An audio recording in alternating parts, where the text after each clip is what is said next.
Namaku Adam.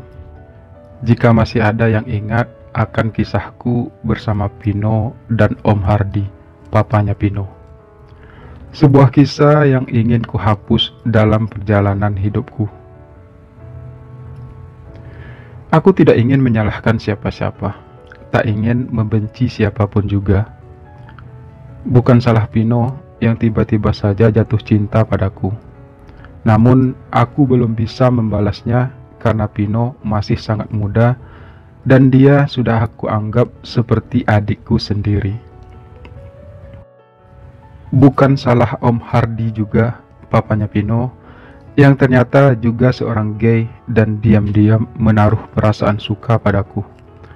Dan bahkan beliau nekat memaksaku untuk berhubungan intim dengannya.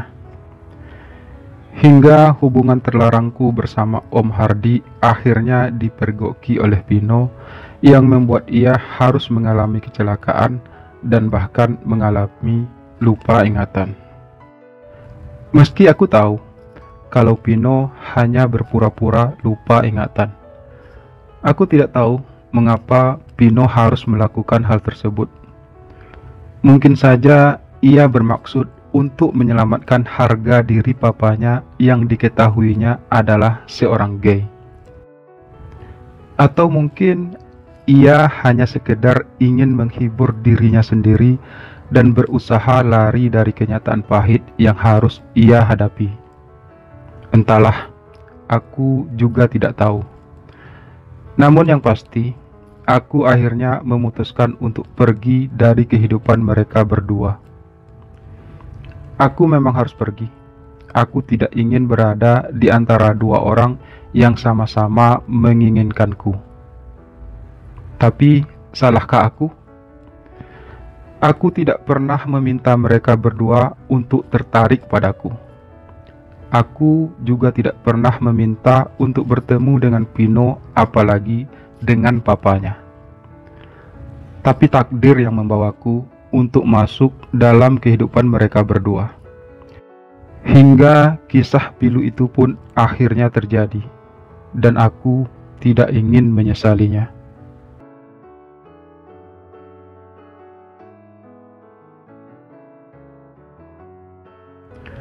Sudah lebih dari 2 bulan sejak aku memutuskan untuk pergi dari rumah Pino. Aku tidak mendapat kabar apapun dari mereka berdua.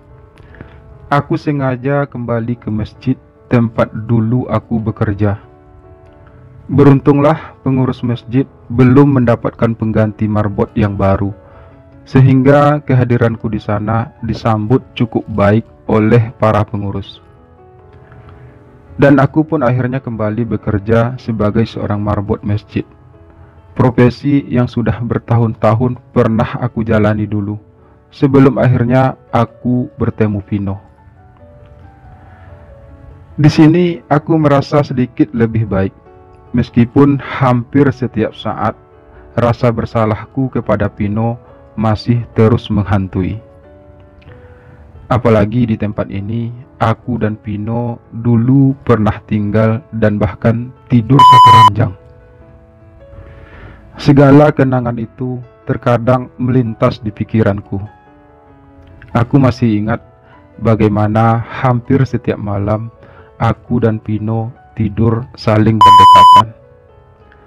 Semua kenangan itu membuat rasa rinduku kepada Pino kian memuncak.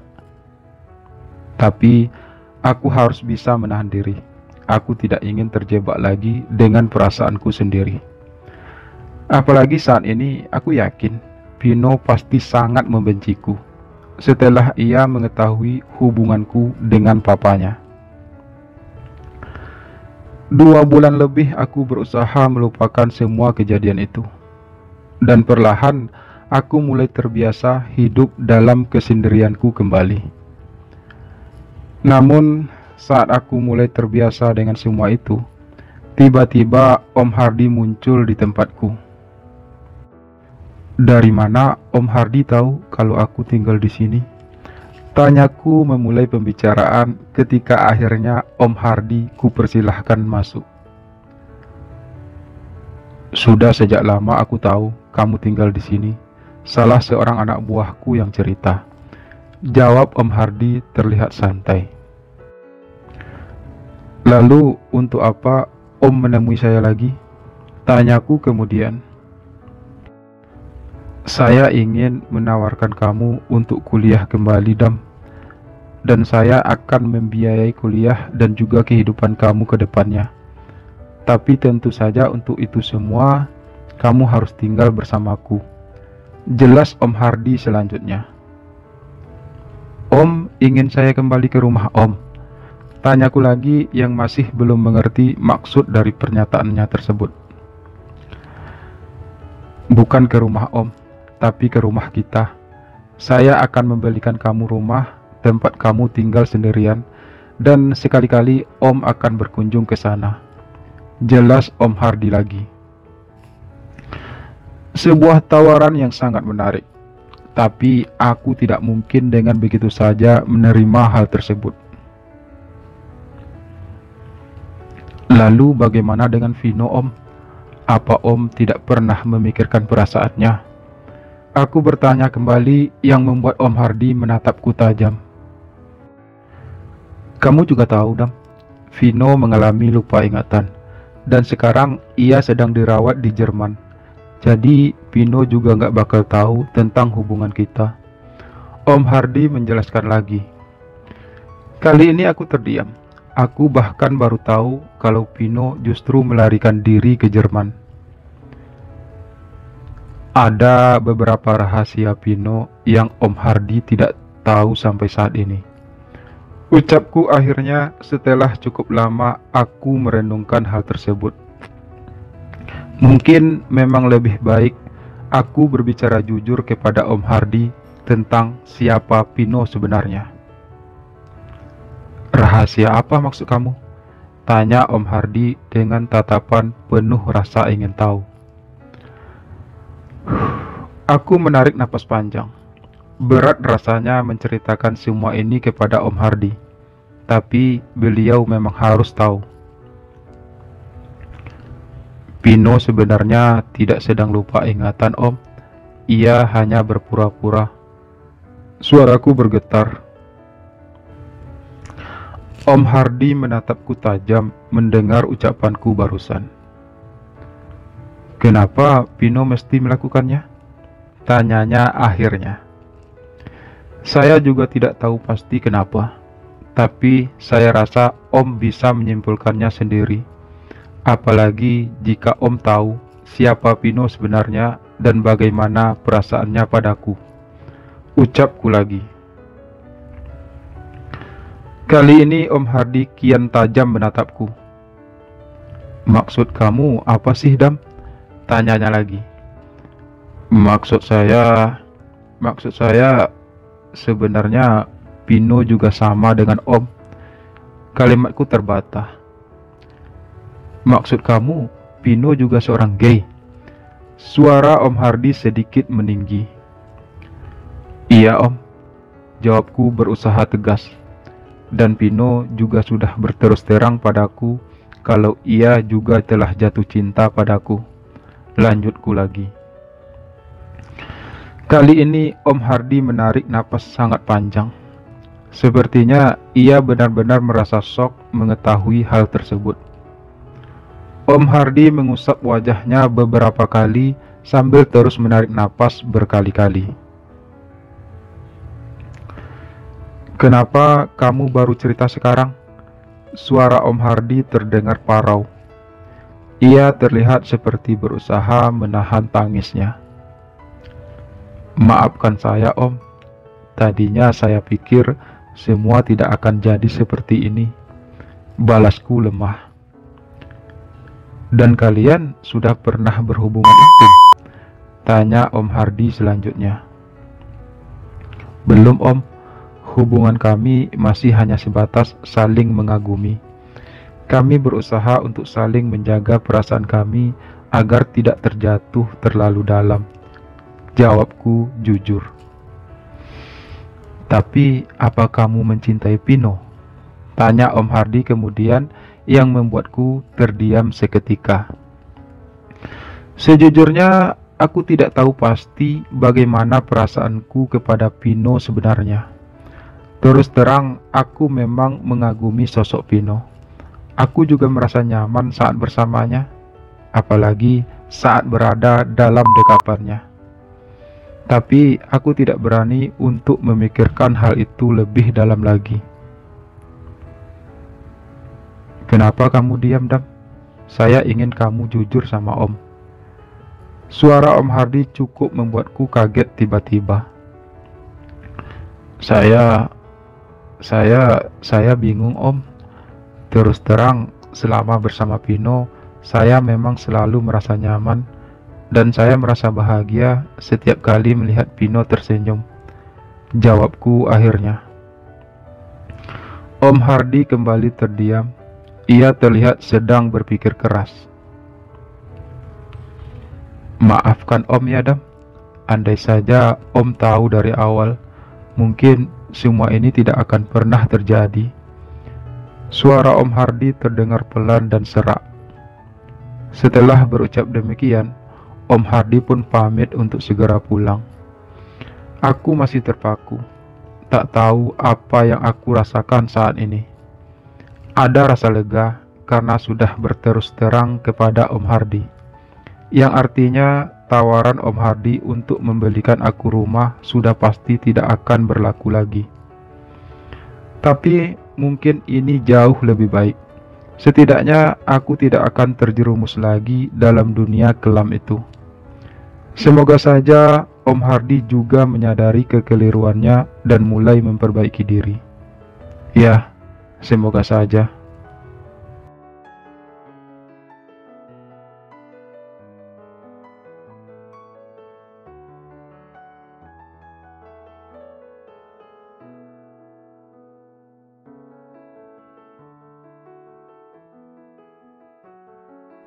Aku benar-benar terpukul mengetahui kalau ternyata Vino, anakku satu-satunya itu, ternyata juga seorang gay. Dan yang membuatku semakin terpukul ialah mengetahui kalau kami menyukai laki-laki yang sama. Aku mencoba untuk tidak percaya dengan semua cerita Adam padaku, tapi tidak ada alasan bagiku untuk tidak mempercayainya.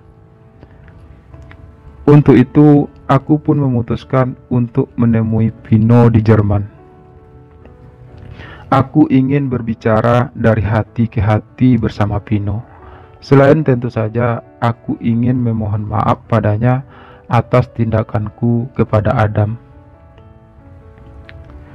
Sesampai di sana, Vino menyambutku dengan wajah datarnya. Ia masih bersikap seolah-olah ia memang lupa ingatan. Papa tahu kalau kamu hanya pura-pura, Vino. Suaraku parau memulai pembicaraan kami. Papa minta maaf. Papa bukanlah seorang papa yang baik buat kamu. Kamu mungkin kecewa mengetahui kalau Papa adalah seorang gay. Aku melanjutkan masih dengan suara yang semakin parau. Tanpa sadar, air mataku pun menetes. Sampai saat itu, Vino masih terdiam. Aku pun menceritakan tentang hubunganku bersama Adam yang sebenarnya. Sebenarnya, Adam terpaksa melakukan hal tersebut. Itu bukan keinginannya. Ucapku mengakhiri ceritaku. Meski masih terdiam, namun sepertinya Vino mulai memahami maksud dari ceritaku barusan. Jadi Papa sudah tahu kalau aku pura-pura lupa ingatan, dan Papa juga sudah tahu kalau aku juga seorang gay. Vino pun akhirnya membuka suara. Aku merasa sedikit lega. Setidaknya Vino mulai membuka diri untuk bisa menerima siapa aku sebenarnya. Iya, Vin, Papa sudah tahu, dan Papa harap Vino mau memaafkan Papa. Jawabku terdengar lirih. Vino nggak tahu harus marah sama siapa sebenarnya, Pak. Vino juga bingung dengan semua ini. Ucapan Vino terdengar lemah. Untuk beberapa saat kami pun saling terdiam. Terus terang aku merasa kasihan melihat Pino. Biar bagaimanapun, ia masih sangat muda untuk menerima semua kenyataan ini. Semenjak aku mengetahui semua ceritanya dari Adam, aku mulai bertekad untuk berubah. Aku memang harus berubah, mengingat usiaku yang sudah tidak muda lagi. Apalagi aku juga punya istri yang sangat menyayangiku. Aku memang harus berubah, setidaknya demi Vino. Aku harus jadi ayah yang baik untuk Vino. Tapi semua itu butuh waktu dan proses yang sangat panjang. Apalagi mengingat aku sampai saat ini masih mencintai Adam. Pemuda manis itu benar-benar membuatku tergila-gila padanya. Namun biar bagaimanapun, aku cukup sadar diri, Adam jelas tidak punya perasaan apa-apa padaku. Selama ini, Adam hanya terpaksa untuk memenuhi keinginanku padanya. Dan aku semakin merasa bersalah karena ternyata Vino juga menyukai Adam. Dan Adam sepertinya juga menginginkan Vino. Dan aku harus berhenti mengharapkan Adam. Apa kamu mencintai Adam? Pertanyaan itu terlontar juga akhirnya setelah dengan susah payah aku berusaha mengucapkannya sejak tadi. Kali ini Vino menatapku dengan kening berkerut. Apa bedanya sekarang, Pak? Mas Adam sudah menjadi milik Papa, dan aku tidak berhak hadir di dalamnya. Suara Vino terdengar menghibah. Bukankah tadi sudah Papa katakan kalau Adam sebenarnya terpaksa melakukan itu semua? Dan sekarang Papa dan Adam sudah tidak punya hubungan apa-apa lagi. Jawabku berusaha tegar. Tapi Mas Adam hanya menganggapku sebagai adik, tidak lebih. Ia tidak punya perasaan tertarik padaku. Ucap Vino lagi masih dengan suara lemah. Adam sebenarnya juga menyukai kamu, Vin. Hanya saja ia terlalu gengsi mengakui hal itu. Mungkin lebih baik kalian membicarakan ini lagi dari hati ke hati. Aku berucap lagi, kali ini berusaha terdengar bijak. Emangnya Papa mengizinkan aku dengan Mas Adam? Tanya Vino kemudian. Aku terdiam sesaat memikirkan hal tersebut. Sejujurnya aku juga tidak rela Vino menjalin hubungan dengan Adam. Bukan karena aku yang juga sangat mencintai Adam, tapi biar bagaimanapun tidak ada seorang ayah pun di dunia ini yang rela anaknya menjalin hubungan dengan sesama jenis. Anggap saja ini sebagai permintaan maaf Papa sama kamu. Begitu ucapku akhirnya. Meski aku tidak tahu apa hal itu cukup setimpal dengan resiko yang harus aku hadapi ke depannya. Namun sebagai laki-laki yang pernah merasakan seperti yang dirasakan Vino saat ini, aku mungkin memang harus memberi kesempatan kepada Vino untuk menjadi dirinya sendiri. Tapi jika kalian hidup bersama nantinya, Papa harap kalian tetap tinggal di negara Jerman ini. Karena jika kalian tinggal di negara kita, jelas hal itu akan sangat berisiko nantinya. Lanjutku lagi. Aku melihat senyum Vino mengembang. Setelah lebih setengah tahun ini, aku tidak melihat senyum tersebut. Ya, sejak Vino memergokiku dengan Adam, secara otomatis senyum itu juga lenyap. Dan sekarang aku melihatnya lagi. Semoga saja ini adalah awal yang baik untuk semuanya.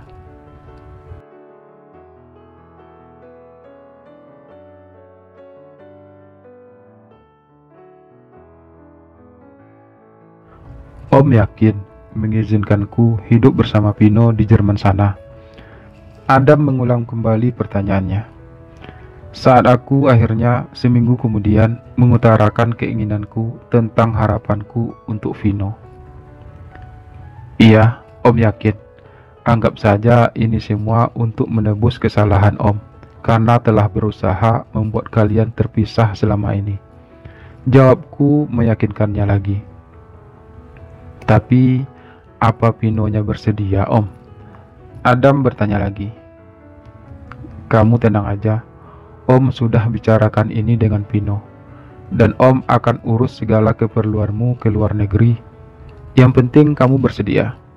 Setidaknya biarkan Vino merasakan kebahagiaan hidupnya. Jelasku lagi.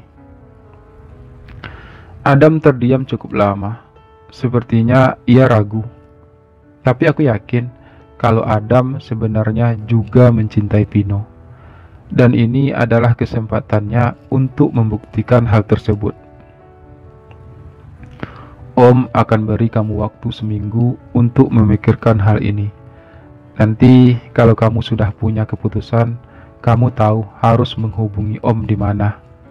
Ucapku kemudian sambil mohon pamit untuk pulang.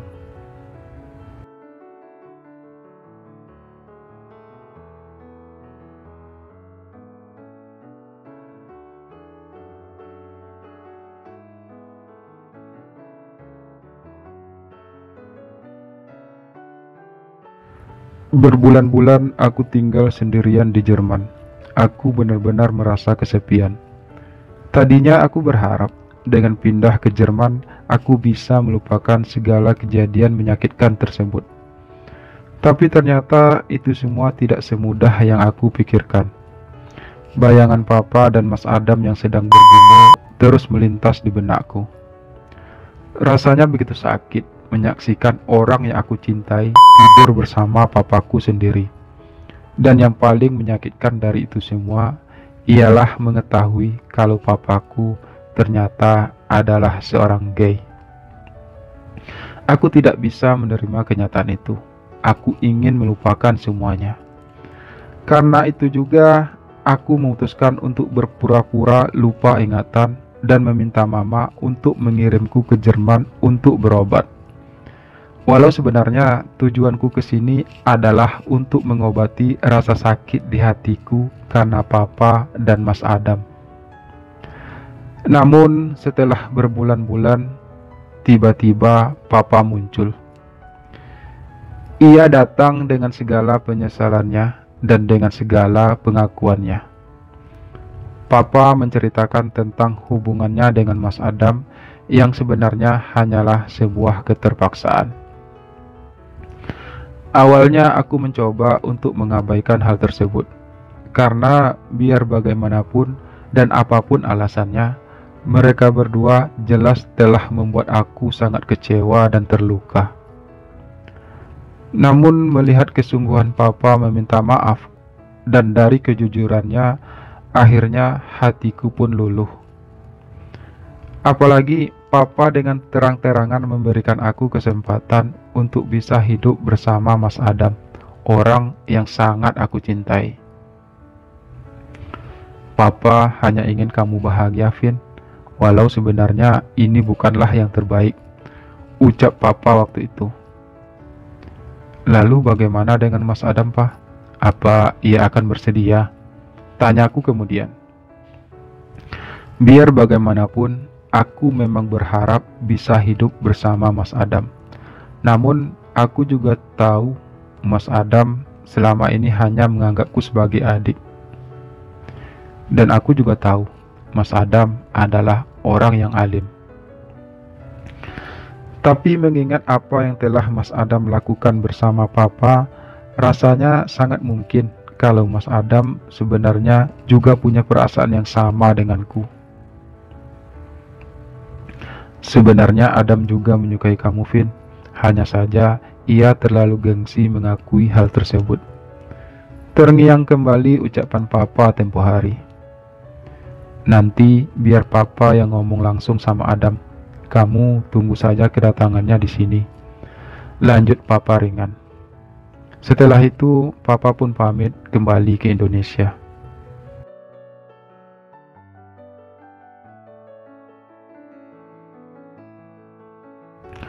Sudah 2 minggu berlalu semenjak kepulangan Papa ke Indonesia. Aku masih berharap Papa menepati janjinya untuk mengirim Mas Adam ke sini. Sejujurnya, aku memang tidak bisa melupakan Mas Adam. Ia adalah cinta pertamaku, dan aku berharap ia akan menjadi pelabuhan terakhirku. Saat aku sedang memikirkan Mas Adam, tiba-tiba saja ia muncul di hadapanku. Aku mengusap mataku berkali-kali, sekedar meyakinkan diriku sendiri kalau semua itu bukanlah mimpi. Mas Adam, suaraku tertahan. Iya, Vin, aku jauh-jauh datang ke sini hanya untuk minta maaf sama kamu. Suara sendu Mas Adam berucap. Kami bertemu di teras depan rumahku. Ternyata Papa telah memberi petunjuk yang cukup jelas kepada Mas Adam sehingga ia bisa sampai dengan selamat ke sini. Bagaimana Mas Adam bisa sampai ke sini? Tanyaku berpura-pura bodoh. Panjang ceritanya, Vin. Tapi saat ini itu tidak penting lagi. Yang penting adalah apa kamu bersedia memaafkan aku? Mas Adam berucap lagi. Kali ini ia duduk di sampingku.